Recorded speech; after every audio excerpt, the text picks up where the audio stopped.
Hello दोस्तों, स्वागत है आपका अपने YouTube चैनल दक्ष स्टडी सेंटर गया पर। मैं हूँ रूपेश सर। आज आपके बीच अति महत्वपूर्ण टॉपिक होम रूल आंदोलन 1916 लेकर के आया हूँ।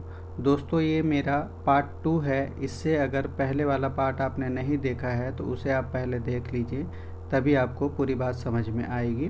तो आइए दोस्तों, आगे क्वेश्चन की शुरुआत करते हैं। आज का हमारा पहला क्वेश्चन है, वो है जॉर्ज अरुंडेल और बीपी वाडिया किस नेता की होम रूल लीग के मुख्य सहयोगी थे। ठीक है दोस्तों, किस मुख्य नेता के मुख्य सहयोगी के रूप में थे। ऑप्शन ए है आपका बाल गंगाधर तिलक, बी है एनी बेसेंट, सी है आपका महात्मा गांधी और डी है सुभाष चंद्र बोस। इस क्वेश्चन का दोस्तों आप कमेंट बॉक्स में आंसर करेंगे। और दोस्तों, जो भी क्वेश्चन आएगी उसमें आप कमेंट बॉक्स में आंसर करते चलिएगा, क्योंकि मैं हर एक क्वेश्चन के बाद थोड़ी देर के लिए रुकूंगा कि आपका उसमें कमेंट बॉक्स में आंसर आ सके। ठीक है दोस्तों, आशा करता हूं कि आपने अपना आंसर टाइप कर लिया होगा। तो इस क्वेश्चन का जो सही आंसर है दोस्तों, वो है आपका एनी बेसेंट, ऑप्शन बी।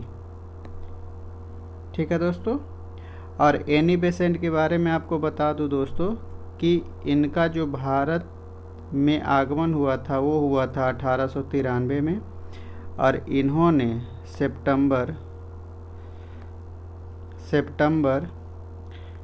1916 को होम रूल लीग की स्थापना की थी। और इससे पहले किन्होंने की थी, तो किया था बाल गंगाधर तिलक ने अप्रैल में किया था। ठीक है दोस्तों, आगे बढ़ते हैं।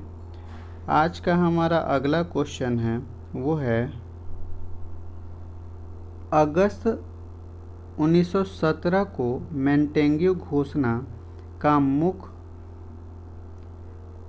राजनीतिकरण क्या था।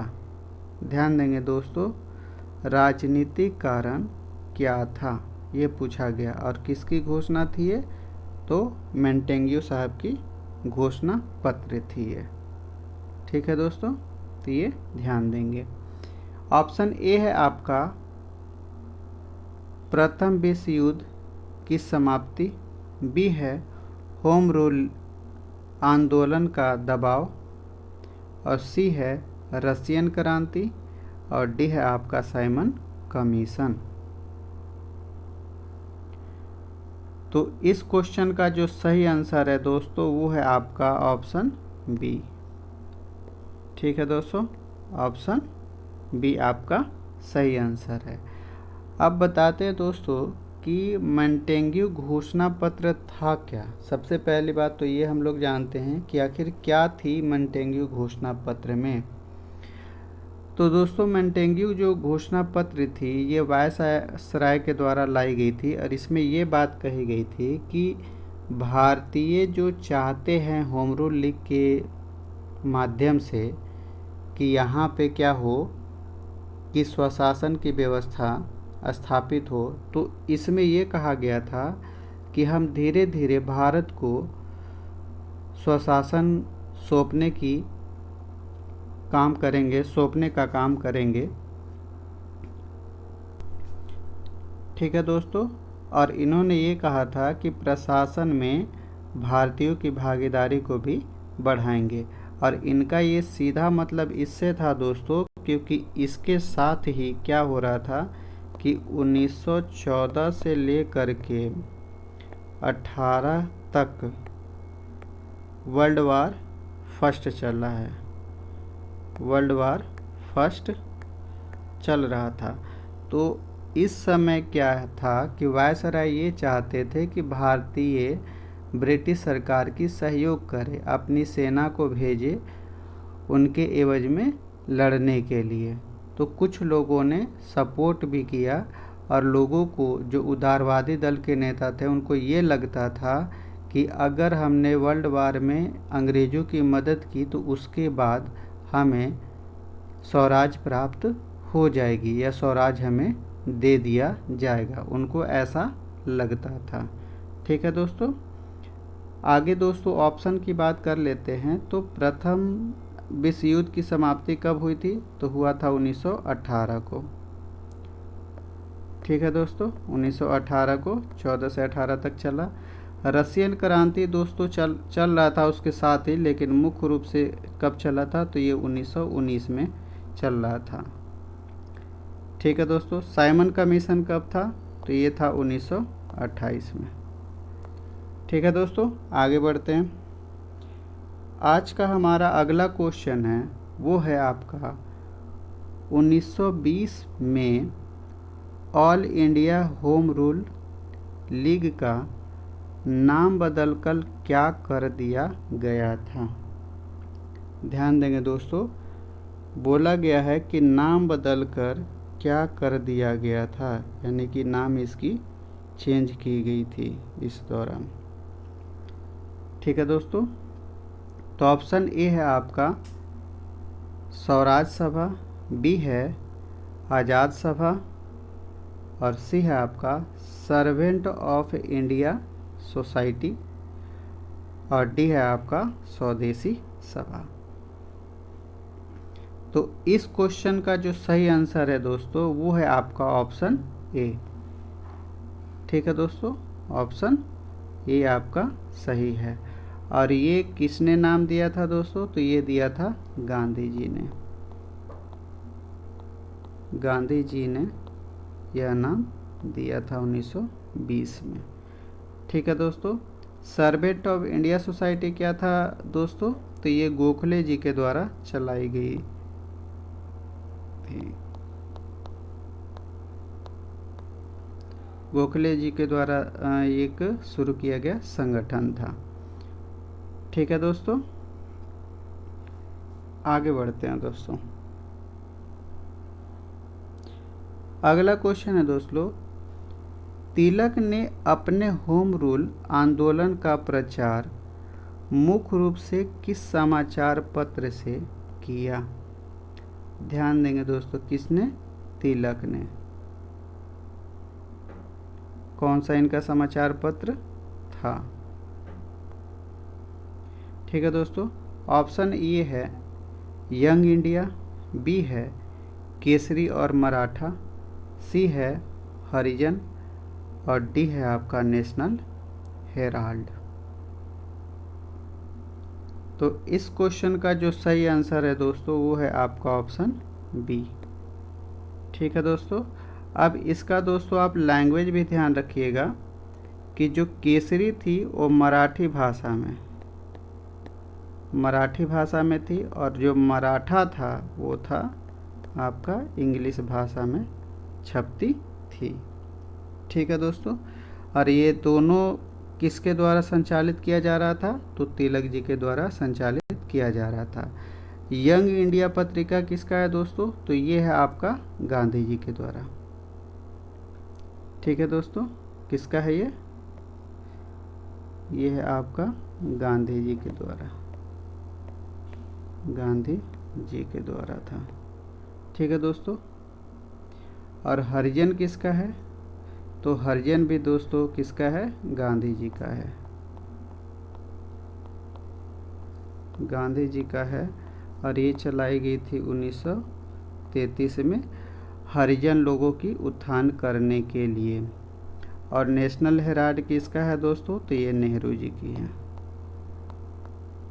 नेहरू जी के द्वारा चलाई गई थी। ठीक है दोस्तों, आगे बढ़ते हैं। आज का हमारा अगला क्वेश्चन है, वो है 1916 के किस कांग्रेस अधिवेशन में नरम दल और गरम दल फिर से एक हुए? ध्यान देंगे दोस्तों, नरम दल और गरम दल। पहले तो बात करते हैं कि ये अलग कब हुए थे। तो अलग हुए थे कब दोस्तों? तो ये हुए थे 1907 में। कौन सा अधिवेशन था? तो सूरत अधिवेशन। सूरत अधिवेशन में ये अलग हुए थे। और यहाँ पे अध्यक्षता किसने किया था? तो किया था रास बिहारी घोष ने। ठीक है दोस्तों, तो ऑप्शन ए है आपका सूरत अधिवेशन, बी है लखनऊ अधिवेशन, सी है कोलकाता अधिवेशन और डी है आपका बॉम्बे अधिवेशन। तो इस क्वेश्चन का जो सही जवाब है दोस्तों वो है आपका ऑप्शन बी फॉर बॉल। अब बात करते हैं दोस्तों कि इस अधिवेशन के अध्यक्ष कौन थे, तो वो थे आरसी मजूमदार थे। और यहाँ पे और क्या क्या काम हुआ था दोस्तों, तो यहाँ पे आपके दो काम हुए थे। एक तो हुआ था कि नरम दल और गरम दल दोनों एक हो गए थे, ठीक है दोस्तों। और दूसरा काम ये हुआ था कि यहाँ पे कांग्रेस और मुस्लिम लीग दोनों एक हो गई थी, क्योंकि दोनों अलग अलग मंच से अपने लिए विद्रोह कर रही थी। तो यहाँ पे दोनों एक कर दिए गए थे और दोनों साथ में अंग्रेज़ों के खिलाफ विद्रोह में शामिल हो गए थे, ठीक है दोस्तों। आगे बढ़ते हैं दोस्तों। अगला क्वेश्चन है, होम रूल आंदोलन का मुख्य उद्देश्य क्या था। ध्यान देंगे दोस्तों, आपसे क्या पूछा गया है, उद्देश्य पूछा गया है कि उद्देश्य क्या था इसका। ऑप्शन ए है पूर्ण स्वतंत्रता, बी है ब्रिटिश साम्राज्य के भीतर स्वशासन, सी है आपका ब्रिटिशों को तुरंत खदेड़ना और डी है आपका धर्म निरपेक्ष शिक्षा। तो इस क्वेश्चन का जो सही आंसर है दोस्तों वो है आपका ऑप्शन बी, ठीक है दोस्तों। इसमें ये कहा था दोस्तों कि ब्रिटिश साम्राज्य के अधीन रहते हुए संवैधानिक तरीके से भारत में स्वशासन प्राप्त करना इसका मुख्य उद्देश्य था। इसी पर्पज से ये चलाई गई थी होम रूल लीग आंदोलन, ठीक है दोस्तों। आगे बढ़ते हैं दोस्तों। अगला क्वेश्चन है दोस्तों, एनी बेसेंट की गिरफ्तारी के विरोध में किसने अपनी नाइटहुड की उपाधि त्याग दी। ध्यान देंगे दोस्तों, नाइटहुड की एक उपाधि मिली हुई थी इनको, इसको इन्होंने त्याग दिया था। सबसे पहली बात करते हैं दोस्तों कि एनी बेसेंट की गिरफ्तारी कब हुई थी। तो गिरफ्तारी हुई थी इनको जून 1917 में, ठीक है दोस्तों। जून 1917 में इनकी गिरफ्तारी हुई थी। और गिरफ्तारी होने के पीछे कारण क्या था दोस्तों, क्योंकि इन्होंने ही क्या किया था कि होम रूल लीग आंदोलन चलाने की लोगों से बात कही थी, या मुख्य नेता के रूप में एनी बेसेंट और तिलक जी ही थे, ठीक है दोस्तों। तो ऑप्शन ए है आपका रविंद्रनाथ टैगोर, बी है एस सुब्रमण्यम अय्यर, सी है गांधी जी और डी है आपका चित्तरंजन दास। तो इस क्वेश्चन का जो सही आंसर है दोस्तों वो है आपका एस सुब्रमण्यम अय्यर, ठीक है दोस्तों।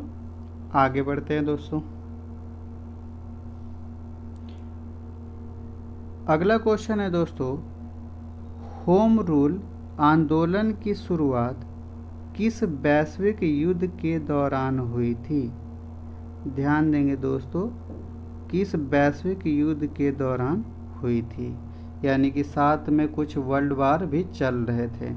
ऑप्शन ए है आपका द्वितीय विश्व युद्ध, बी है प्रथम विश्व युद्ध, सी है बोअर युद्ध और डी है आपका क्रीमियन युद्ध। तो इस क्वेश्चन का जो सही जवाब है दोस्तों वो है आपका ऑप्शन बी, ठीक है दोस्तों, ऑप्शन बी। और ये कब से कब तक चला, तो आपको पहले भी हमने बताया 1914 से लेकर के 1918 तक चली थी ये युद्ध। और इसी के दौरान क्या था कि होम रूल लीग आंदोलन चल रहे थे। और सेकेंड वर्ल्ड वार कब हुई है दोस्तों, तो ये हुआ है 1939 से लेकर के हुआ है 45 तक। ठीक है। बोअर युद्ध दोस्तों ये था क्या, मजदूरों का युद्ध था, मजदूरों द्वारा किया गया अंग्रेजों के खिलाफ युद्ध था। क्रीमिया का युद्ध दोस्तों यूरोप में एक युद्ध चल रहा था, क्रीमिया एक क्षेत्र है, उसी के नाम से ये युद्ध हुआ था। आगे बढ़ते हैं दोस्तों। अगला क्वेश्चन है और अंतिम क्वेश्चन होगा दोस्तों, होम रूल आंदोलन के कमज़ोर पड़ने का एक मुख्य कारण क्या था। ध्यान देंगे दोस्तों, एक मुख्य कारण क्या था, आपसे ये पूछा गया है। ऑप्शन ए है तिलक का विलायत जाना, बी है आपका एनी बेसेंट का मोंटेग्यू घोषणा से संतुष्ट होना, सी है आपका गांधी जी का सक्रिय राजनीति में प्रवेश, और डी है आपका उपरोक्त सभी। इस क्वेश्चन का आंसर देंगे दोस्तों अगर वीडियो आपको अच्छी लग रही है तो प्लीज़ दोस्तों इस चैनल को सब्सक्राइब कीजिए, लाइक कीजिए और अपने दोस्तों में शेयर कीजिए, क्योंकि मेरा पढ़ाने का तरीका यही रहेगा कि ऑब्जेक्टिव के माध्यम से आपको पूरी डिटेल डिस्कशन के माध्यम से आपको उस चैप्टर को क्लियर कर दूं। ठीक है दोस्तों, तो आइए दोस्तों इस क्वेश्चन का आंसर देखते हैं हम लोग। इस क्वेश्चन का जो सही आंसर है वो है आपका डी।